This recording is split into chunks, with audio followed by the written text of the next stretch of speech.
Hello and welcome to another edition of Health Solutions with Shawn and Janet Needham, where Team Needham discusses everything healthcare. I'm your host, Shawn Needham, along with my wonderful wife, Janet, and we are streaming live from the Team Needham abode. And we are super excited to have Torkil Færø on our show today. He is a fellow Norwegian. If you can tell, him and Janet are probably cousins, and streaming live from Oslo, Norway, and we're super excited to be expanding our podcast all over the world. This is the first time we've had a guest from Norway, actually. He's going to be talking about his book, The Pulse Cure: Balance Stress, Optimize Health, and Live Longer. Who doesn't want to do that? So without further ado, Torkil, welcome to our show. Thank you so much. Very nice to meet you, and even a fellow Norwegian. That's cool. You as well. So tell us a little bit about your background and how you came to write this book. Yeah, I'm a general practitioner in Norway and emergency medicine physician. And I've written a book on how to use wearables like smartwatches, Oura rings, and all these new devices, Whoop bands, and so on, to track heart rate variability and track our stress balance to see if it's sustainable. And the book has been a huge success in Norway. It's been on the bestseller list for like a year and a half. Congratulations. And thank you. And then also translated into English and the other Scandinavian languages and more. So it has been such a useful tool for me, for my own health. And I can see that it's also so useful for so many people, to have a kind of a speedometer for their stress balance and get rid of a lot of the stress symptoms. Because, as you know, of course, that chronic low-grade inflammation and stress level is one of the big root causes of so many of the lifestyle diseases that we are struggling with these days. Yeah, for sure. I mean, we tell our patients all the time, if you're overly stressed, you're probably not sleeping. And no matter how you eat or no matter how you exercise, you're not going to get well. Yeah, exactly. And what you soon find out once you start tracking with your heart rate, you find out what you eat will stress you. And then when you are stressed, you will sleep worse. And then the blood sugar will not be normal again. And then it's kind of all intertwined here. So it's all connected. So that's why that's why I wrote the book, because it's about how to sleep, how to exercise, how to regulate your stress. What about alcohol? What about nicotine? And so many of these things that affects the stress level, because many of the stress sources come from surprising places. I would never have thought that food would stress me that much and that alcohol would stress me so much. So it's, I think usually when we talk about stress, we think about mental stress, whether we are busy or all these kind of stress, but there's so many stressors that comes from other places, and you can see on the watch, because the heart will immediately respond to any demand. So you can see if there is a demand long before you can notice it yourself. Yeah, exactly. So do you track heart rate variability, HRV? Yeah, that's the main thing. And I mainly use a Garmin watch that I heard on one podcast that you also use, with their like body battery system, and where you can see the stress level in the moment. So that's my favorite go-to device. But there are other devices as well, like Oura rings and Whoop bands, and I've tried many different ones and worn them at the same time just to check out whether they are working correctly or not. And so tell us about heart rate variability. What is that, and what's a good number to shoot for? Yeah. Heart rate variability is the variation between heartbeats, and it will then tell you whether you are in the parasympathetic restful state, the recovery state, or if you're in the stressful sympathetic stressful state then. Because if you are in the parasympathetic state, when you breathe in, the heart rate will go up a little bit, and when you breathe out, the heart rate will go down a little bit. And you can also feel it. If you are very quiet, you can feel it yourself when you breathe in and out. But if you're in the stressed level, then it will beat very steadily like a metronome, regardless of your breathing in or out. So this is what the devices can pick up, and they can give you an estimate of your stress level in the moment, and then of course throughout the day and night and over time. So and with the connection to all of the users and artificial intelligence, they can give very good advice on how to keep your stress in balance. And most people, when they start to track it, they get big surprises. So and it's So kind of a gamification. People love to do it. Many people are worried, will it not be stressful? But most people find it like more amusing and useful, and that they can have this power over their own health and regulate this is so, yeah, it's empowering for people. for sure. So tell us about heart rate variability. Do you want a high heart rate variability or a low heart rate variability? Yeah, you want a high heart rate variability as a sign that you have a balanced system that is capable of recovering well. So you have a good connection to your vagus nerve. That is kind of the main nerve involved in recovery. So the better the heart rate variability, the better health in general. And there's so much research on this. You can basically find any disease that you fancy knowing about and couple it with heart rate variability, and you will find research on this, like in cancer, heart disease, dementia, Parkinson, fatigue, whatever symptom. And the lower the heart rate variability as a sign of a lot of demand on the system and the lower efficiency of the immune defense, that will make it easier for the various diseases, lifestyle diseases, to come forward. So it's an important metric to know about. And you asked about the number, and there's like 30 to 50% individual genetic variety here. So you shouldn't look too much and compare it with other people. You should mostly compare it to your own best heart rate variability. What you can do if kind of find an ideal week where you eat well, don't drink alcohol, don't exercise too much, and so on. So basically, if your heart rate variability is too low, it means you're in kind of constant sympathetic state. You're in constant fight or flight mode, correct? Right. That's right. That's right. So Janet, what questions do you have for Torkil? Well, coming from the lay person side, I think sometimes when we are explaining to people that your cortisol levels are off, just kind of give a synopsis of how that plays out, if it's too high or too low, how that's going to affect their health. Because I think the bottom line is why is it important to me? Like, why should I pay attention to whether my heart is doing, this variability? Because at the end of the day, if they don't understand what the cortisol is doing to their body, it may not connect the dots for them. So just give a little blip on that. Yeah. So if you have a lot of stress in your life, then you will have a high cortisol level, and maybe after some time, your whole cortisol system, feedback system, can be really off as well. So the more, and of course, it's not easy for most people to measure cortisol, but heart rate variability is a metric that you can get to know. So it's kind of a stand-in for cortisol. So if you can regulate your stress level through the heart rate, because as I said, whether you eat the wrong food, drink too much alcohol, use nicotine like a lot of people do, it can also be like vaping and other ways of getting nicotine. It can be if you're not sleeping well enough, then your heart rate will react to that, all of these things, as it would in cortisol. And particularly for women, this is a big problem. And I know you have podcasts on endometriosis and PCOS and different things, because when the cortisol will have a feedback on the pituitary gland and hypothalamus, it will disturb the reproductive hormones, the female reproductive hormones, and it can make for severe PMS symptoms and endometriosis and polycystic ovarian syndrome. So all of these symptoms, like the person said in that podcast, is coupled to chronic inflammation. And the chronic inflammation will affect the heart rate variability. So the more inflammation, the lower the heart rate variability, as a measure that you're under strain, from any cause. Yeah. Well, and I just had an aha moment, Dr. Færø. Your book is called The Pulse Cure, and here we are talking about the heart. I'm assuming that's where the name comes from. Is that true? Yeah, exactly. Yeah. Okay, that's awesome.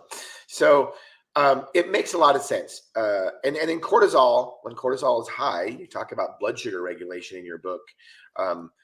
cortisol makes you in stress mode, and then it puts out blood sugar because it makes you think that you're in fight or flight. So high cortisol is just not a good thing. Exactly. And I've also used the CGM, a continuous glucose monitor, at times, and then I can eat the same thing in the morning, and after a night of poor sleep, my blood sugar will rise more than on a night where I've been sleeping well.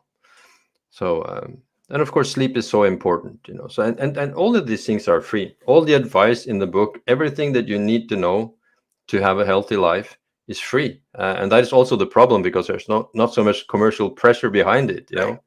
So sunshine, exercise, sleeping, meditation, breath work, reducing alcohol, all of these things are so important to stay healthy. And the good thing is that it's very motivating that you can see it in the heart rate. That makes it easier to make the tough choice of going into a cold plunge or fasting or dropping the alcohol when you can see it, on your screen.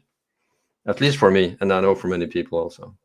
So how would you start, without giving your book away, all the details in your book, how would you start monitoring your heart rate and tracking it to make sure that you're following the right procedures? Yeah. I would normally advise people not to do anything, so that you have your baseline, so that you don't start right away and do the smart things, because you would want to know how your situation was to start with. So maybe the first month, just register, just pay attention, just see what happens. And then after that, little by little, start implementing one thing at a time, because then you can see what the effect that one thing has on your system. So you've actually seen on yourself and other people how their blood sugar can be compared to their heart rate variability, or yeah, that will be somewhat related. That will be somewhat related. It will be one of the many things that will affect it, and of course, it will be a huge detective work for so many people, because there's so many people on the verge of burnout. In the U.S. and in Norway as well, it's kind of 50-60% of the employees, will have some symptoms of it, and then they will find, like I did and many others, that they are stressed. 80% of the diseases that we treat, it's estimated, has a cause in too much stress and this low-grade inflammation. And the ones who are affected by that will find, when they use the watches and the rings, that they are stressed. And it can be hard work to detangle this. So I spent almost 2 years just trying to find out what was working and not was working, and then of course that is some of the answers in the Pulse Cure. And also in this process, we have made a social network with 4,000 members. It's only Norwegian yet, unfortunately, but so I get also a lot. It's not only my readings, I get information from so many other people, and we can also see clearly that it's very individual. So this is a device that will track how you react to certain things, like the two of you may react totally different to alcohol, for example, or a certain kind of dinner or whatever.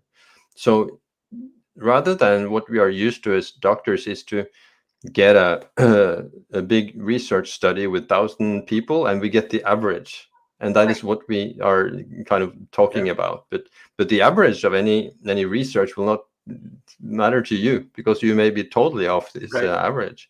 So here we get a number on how you react to certain things. That's a very good point, because a lot of times I think people want just an answer, like for one person, like what should I do? And really it comes down to, you need to find out what works best for you. And the only way you can really do that is if you are a good historian for yourself with using devices like this, because otherwise you're not going to be objective. I think that's one of the problems we have, is that we throw everything in that basket and we want just one answer. But I think we've been trained that way in medicine for sure.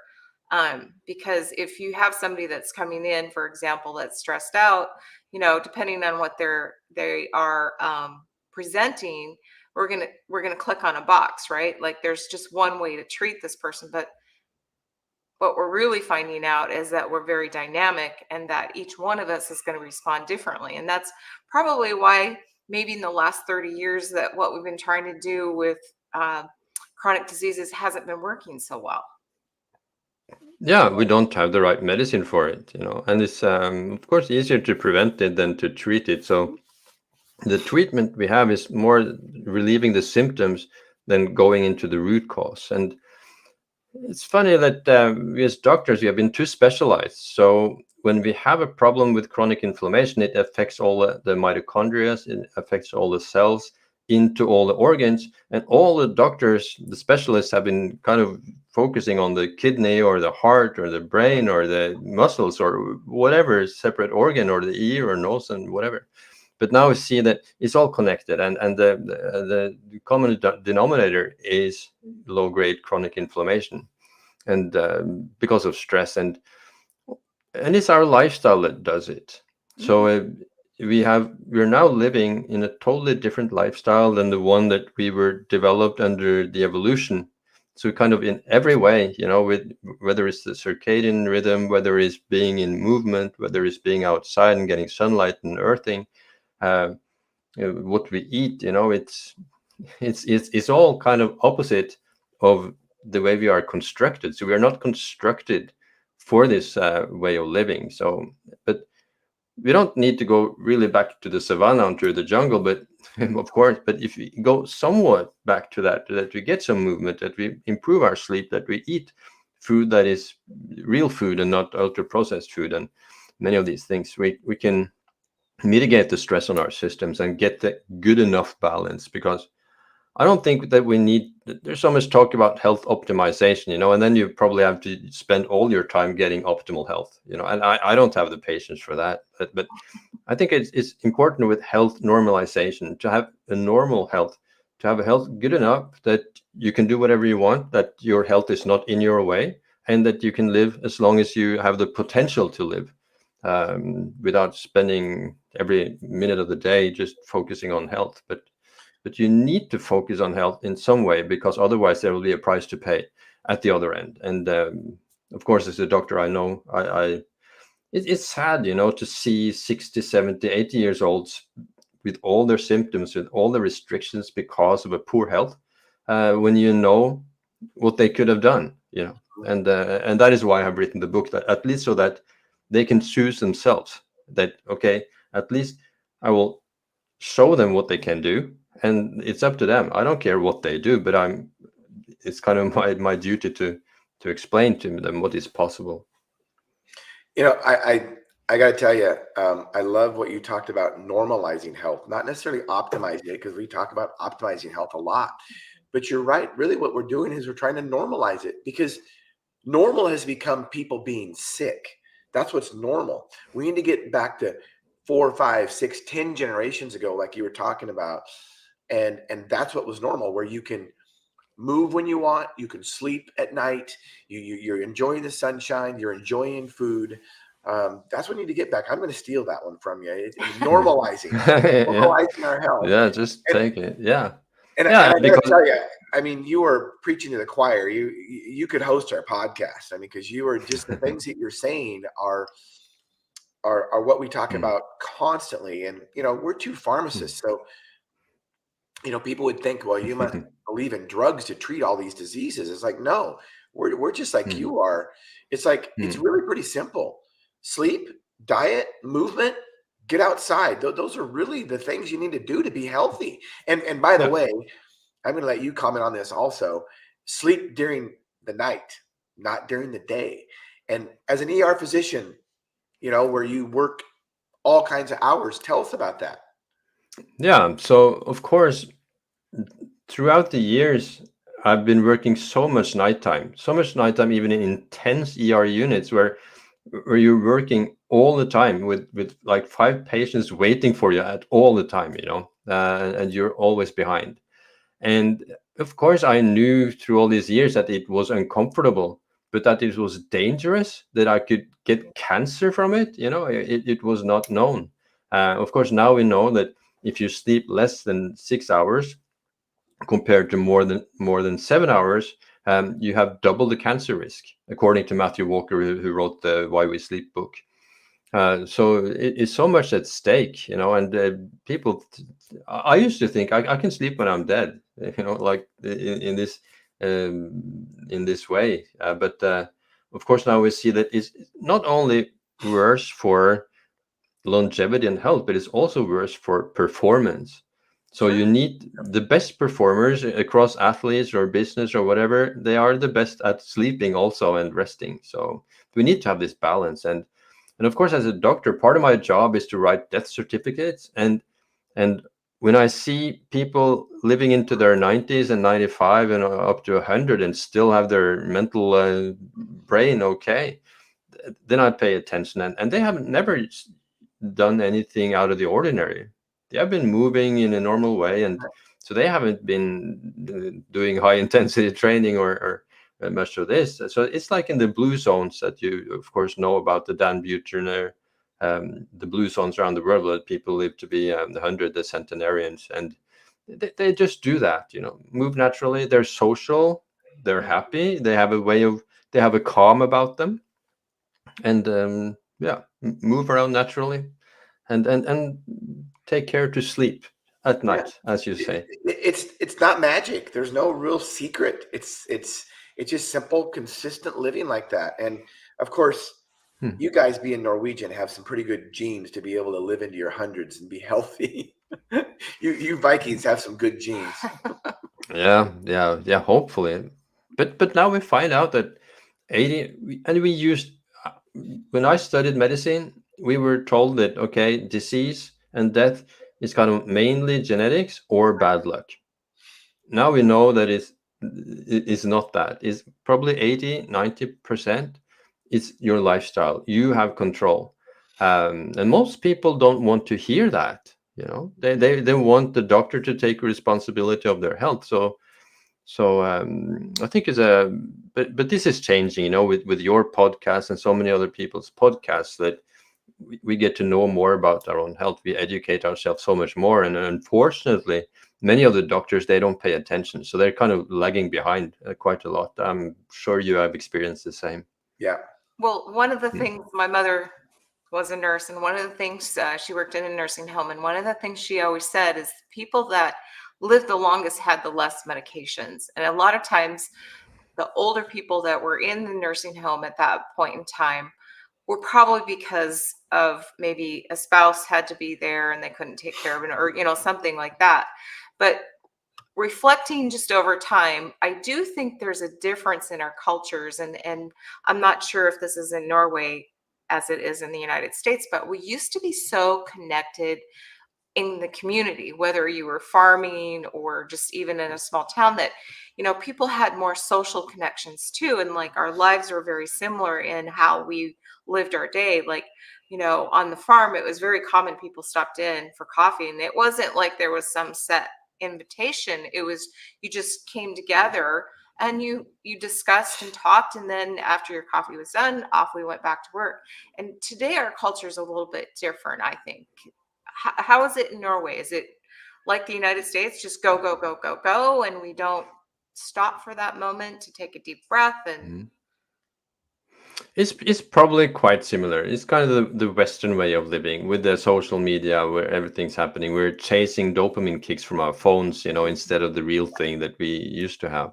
And also the big Harvard study that you probably know about, that found out that the most important things for happiness and longevity, that is relationships, to have good relationships.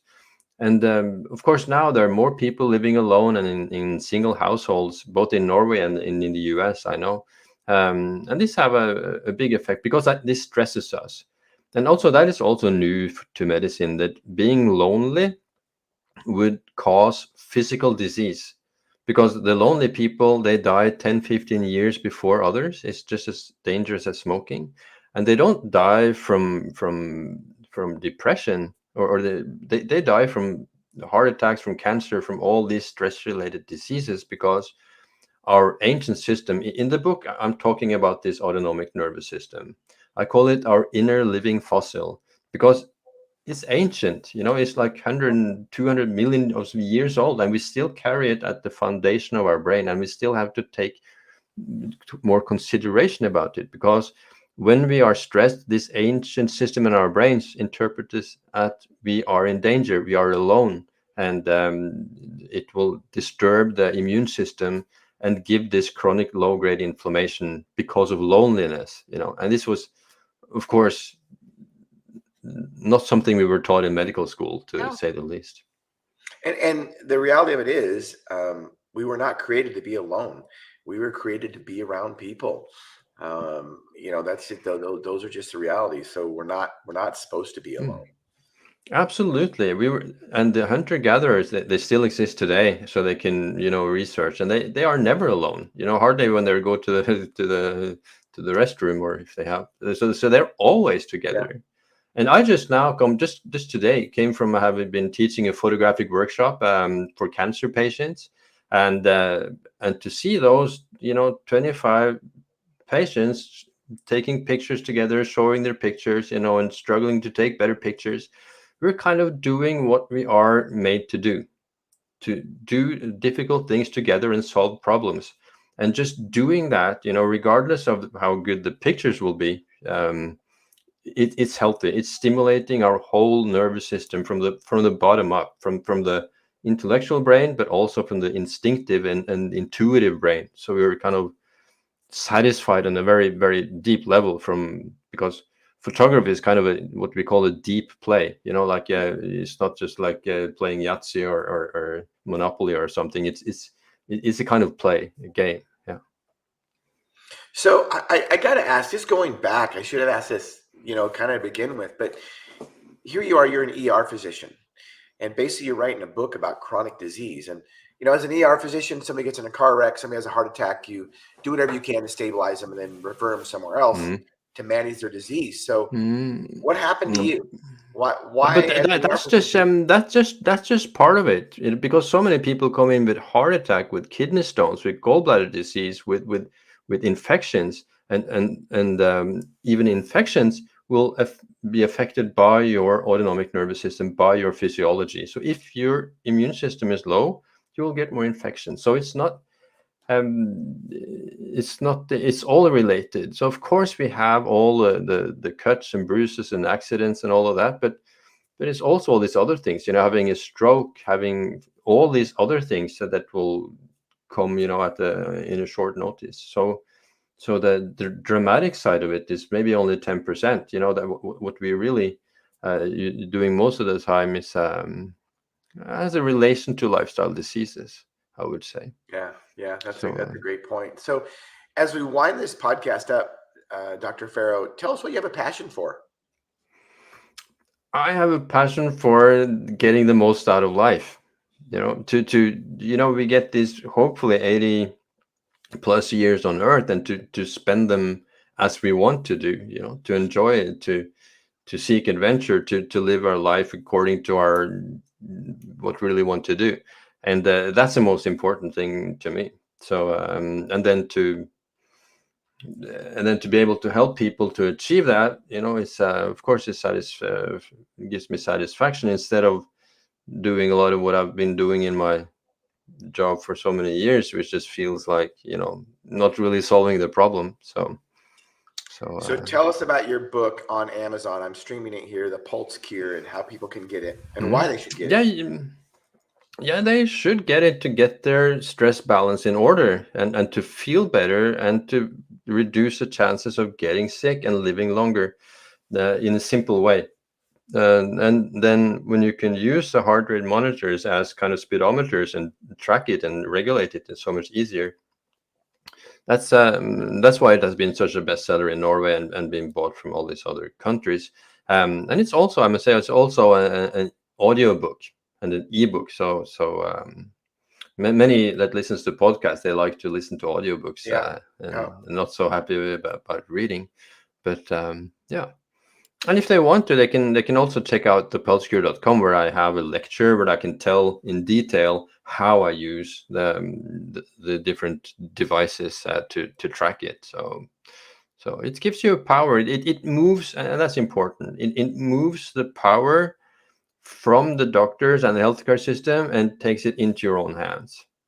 And it I love also I love shifts the focus from after you get sick until before you get sick. Because as doctors, you don't have many biometrics until you're sick.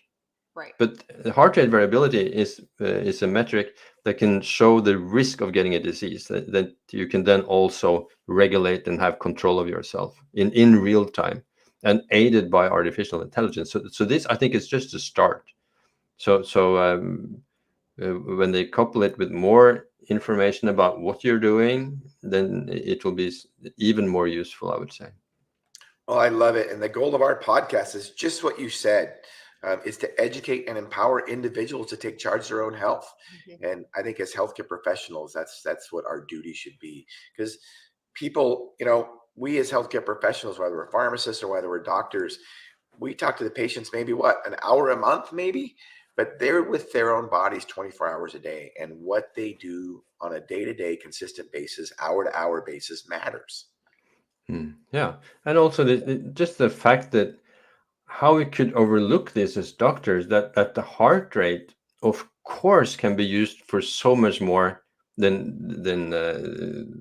we have done over the years. Of course, the ancient doctors, they knew this. The Egyptians, the Greeks, the Indian and Chinese, they knew that from the pulse, from the heart rate, you could tell so much about our inner system. Because and many people say that we could just listen to ourselves, but we can't do that. Our senses have been directed to the outward threats. We have good eyesight, we have good sense of smell and hearing and all of that, because all the threats came from the outside that wanted to eat us, or was not good for us in historically.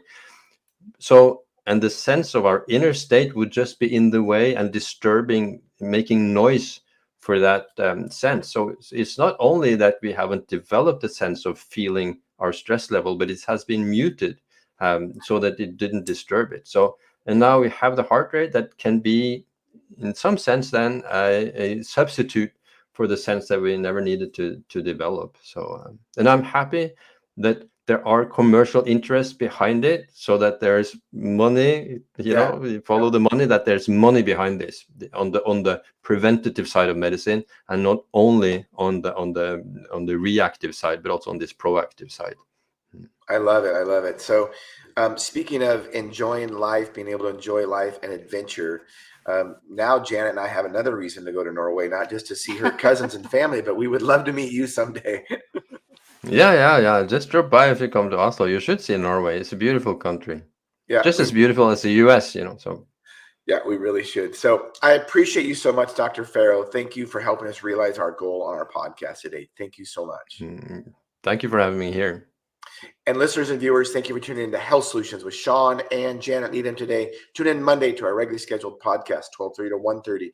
JJ Johnson, Dr. JJ Johnson will be talking about PCOS. So tune in Monday, 12:30 to 1:30. Thank you.